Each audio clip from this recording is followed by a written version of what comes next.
आज हम बात करते हैं निश मार्केटिंग के बारे में। नीच मार्केटिंग स्टार्टिंग में इसको नीच मार्केटिंग ही समझता था।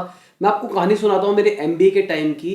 आपको पता है मैंने पहले इंजीनियरिंग करी थी, उसके बाद मैं एमबीए करने के लिए गया। तो इंजीनियरिंग वाले लॉन्डो के साथ क्या होता है, उनको जो वर्ड मिलता है ना वो उसके अंदर खुद ही अपना तगड़म लगा के उसकी डेफिनेशन बनाने की कोशिश करते हैं। आपने कुछ भी पूछा, हम उसका खुद मतलब निकालने की कोशिश करेंगे, उसकी बना देंगे डेफिनेशन।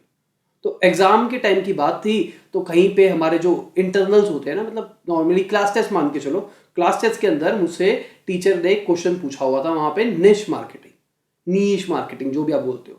तो मैंने तो भाई पंजाबी लौंडा, मैंने उसको पढ़ा, मैंने कहा भाई नीच मार्केटिंग है, नीच, ये मार्केटिंग नीच लोग करते हैं। उस हिसाब से मैं उसकी डेफिनेशन लिख के आ गया और पता नहीं क्या क्या लिख के आ गया। बाद में समझ में आया कि भाई नीश मार्केटिंग क्या होती है। तो आज मैं आपको एक्सप्लेन करता हूं ताकि आप मेरी जैसी कभी गलती ना करो लाइफ के अंदर। तो बात करते हैं नीश मार्केटिंग के अंदर। मार्केटिंग का बेसिक हमने समझा था सेगमेंटेशन, टारगेटिंग एंड पोजीशनिंग। ठीक है, सेगमेंटेशन के अंदर क्या करते थे, हम पूरी ऑडियंस को, जितनी भी पूरी इंडिया है, मान लो पूरी दुनिया के अंदर जितने भी लोग हैं, उसको हम छोटे छोटे ग्रुप्स के अंदर बांट लेते हैं।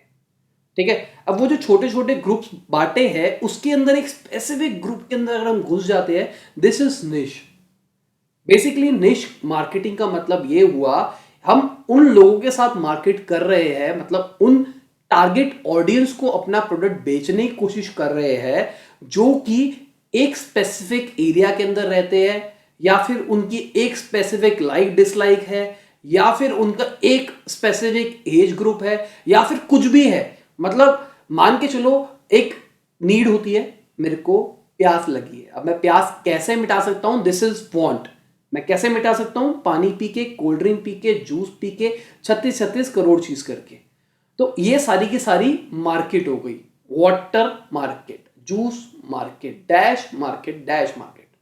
तो अगर आपका एक ब्रांड है जो कि इस मार्केट के अंदर भी एक स्पेसिफिक ऑडियंस को केटर करना चाह रहा है, देखा जाए जूस पीने वाली बहुत सारी ऑडियंस है, पर एलोवेरा वाला हेल्थ कॉन्शियस ऑडियंस कितनी है जो कि कहती है कि भाई मैं, आपने देखा होगा कंसंट्रेटेड जूस होता है, ऐड आ रही है आजकल कि आप जो जूस पीते हैं वो कंसंट्रेट में पानी मिला के बनता है, पर हमारा जूस प्योर बना हुआ है। तो बेसिकली वो ऐसी ऑडियंस को उठाना चाह रही है जो कि आजकल हेल्थ कॉन्शियस हो रही है।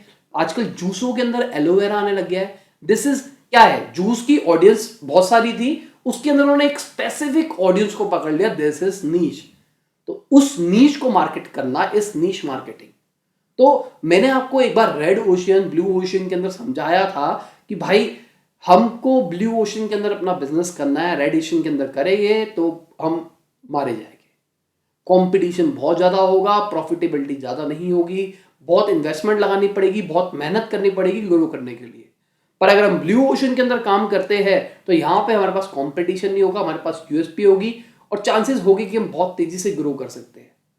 तो अगर आप देखते हो एलोवेरा वाले जूस बनाने वाले कितने कम है, कोई बड़ी बड़ी कंपनी नहीं बना रही। अगर आप उस टाइप का कुछ करते हो तो अभी आपका कंपटीशन भी कम रहेगा और आप एक स्पेसिफिक नीश को टारगेट करोगे और आप अच्छे प्रॉफिटेबिलिटी के ऊपर ग्रो कर सकते हो। जूस वूस छोड़ते हैं, कोई बड़ी चीज के ऊपर आते हैं, जैसे कि बाइक वाली पूरी इंडस्ट्री है। अब बाइक के अंदर भी अलग अलग कंपनियां अलग अलग टाइप की बनाती है। अगर हम हार्ले डेविडसन के बारे में बात करें, वो क्रूज बाइक्स बनाती है, उनकी एक स्पेसिफिक ऑडियंस है, ऐसे लोग जो कि ये वाली बाइक पसंद करना चाहते हैं। उन्होंने अपनी बना रखी होगी कि जो मेरी बाइक लेगा वो इस एज ग्रुप के अंदर होगा, वो ऐसा होगा वैसा होगा। अब आने वाले टाइम में आप देखते हो, एक नीच को जब बहुत ज्यादा पॉपुलर कर लेते हो तो बाहर के लोग भी आपके प्रोडक्ट्स लेने लग जाते हैं। एग्जाम्पल के लिए स्टार्टिंग के अंदर उन्होंने हार्ले डेविडसन किस लिए बनाई थी, वो लोग जो अपनी day to day, Monday to Friday की लाइफ से तंग हो चुके हैं, वो संडे को घूमने के लिए क्रूज बाइक पे निकलते हैं, उनको आराम मिलता है, लंबी लंबी राइड्स कर सकते हैं। जिन लोगों को बाइक वाइक चलाना पसंद है, लंबी लंबी राइड्स पे घूमना पसंद है, उनके लिए प्रॉफिटेबल है। बेसिकली इसलिए ही बनाई गई थी क्रूज बाइक। उसके बाद ये टशन बनने लग गया, रैलियां निकालेंगे, स्प्रे करेंगे, इंडिया के अंदर आई तो ये एक प्राइज वाली चीज बन गई। अगर आपके पास हार्ले डेविडसन है तो इसका मतलब आपने 7 लाख रुपए की बाइक ली है, इसका मतलब आप अमीर हो। इस चक्कर में हमारे देश के अंदर कुछ अलग तरीके से चीज चलने लग गई। पर बेसिकली स्टार्टिंग इन्होंने एक स्पेसिफिक नीश को टारगेट करके करी थी। चैनल बहुत सारे आते हैं, बहुत सारे चैनल्स हैं, पर अगर आप देखोगे स्टार स्पोर्ट्स या स्टार क्रिकेट, वो सिर्फ आपको क्रिकेट दिखाएगा और कुछ नहीं दिखाएगा। तो वो क्या कर रहा है, वो एक ऐसी ऑडियंस को केटर करना जा रहा है जो खाली क्रिकेट देखना पसंद करती है। ठीक है, ऐसा होता है निश मार्केटिंग का बिजनेस। अब हम कैसे ढूंढे मेरी कौन सी निश हो सकती है? सबसे आसान तरीका है, आज के टाइम पे सब कुछ डिजिटल हो रहा है, तो हम डिजिटल से अपना डेटा निकालने की कोशिश करेंगे। बेसिक सा 100% श्योर नहीं है, पर अगर हम ऐसी कैटेगरी पे केटर कर रहे हैं जिसका यूजर इंटरनेट यूज करता है, तो चांसेस ये है कि हमको आसानी से डेटा मिल सकता है। हम क्या करेंगे, गूगल एडवर्ड्स में कीवर्ड प्लानर नाम का एक टूल होता है, उसके अंदर जाके उस नीश को स्पेसिफिक सर्च मारेंगे और देखेंगे लोग कितना सर्च मारते हैं। अगर लोग उसको थोड़ा सर्च मारते हैं और उससे हम अपने प्रॉफिटेबल बिजनेस बना सकते हैं, तो उस निश में घुसना बहुत अच्छा है। प्रॉफिटेबल बिजनेस का मतलब समझ रहे हो आप जो मैं बोलना चाह रहा हूं? मैं अपना ऑफिस बनाऊंगा, एम्प्लॉयज को सैलरी दूंगा, मार्केट करूंगा, सब कुछ करूंगा, और अगर मैं वो जितनी निश है जो मैंने स्पेसिफिक कीवर्ड सर्च मारा है, वो जितनी भी निश है, मैं अगर उनमें से सिर्फ 20% को टारगेट करता हूं और कैप्चर कर लेता हूं 20% को, इंडिया के अंदर ही कर रहा हूं खाली काम, तो 20% को कर लेता हूं, क्या मैं ब्रेक इवन पे आ सकता हूं? क्या मैं नो प्रॉफिट नो लॉस के ऊपर आ सकता हूं? इस चीज को कैलकुलेट करके चलोगे तो अच्छे तरीके से आप निश मार्केटिंग कर सकते हो, और हो सकता है आने वाले टाइम में आप बहुत बड़े बन जाओ। सर्विस प्रोवाइडर बहुत सारे थे, अपनी आपने देखा होगा, अर्बन क्लैप के ऊपर मैंने वीडियो बनाई थी। अर्बन क्लैप सारी चीजों को दे रहा है, आपको बाल कटवाने वाला चाहिए, मसाज वाला चाहिए, ये चाहिए, वो चाहिए, सब मिलेगा आपको।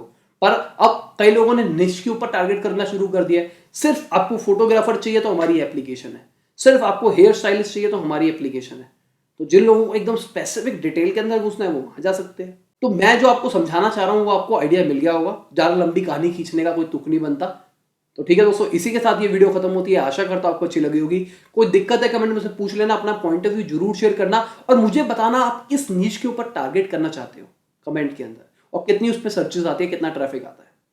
बाय, गुड नाइट, शबा के, खुदा हाफिज, गुड मॉर्निंग, गुड आफ्टरनून, जब भी आप वीडियो देख रहे हैं।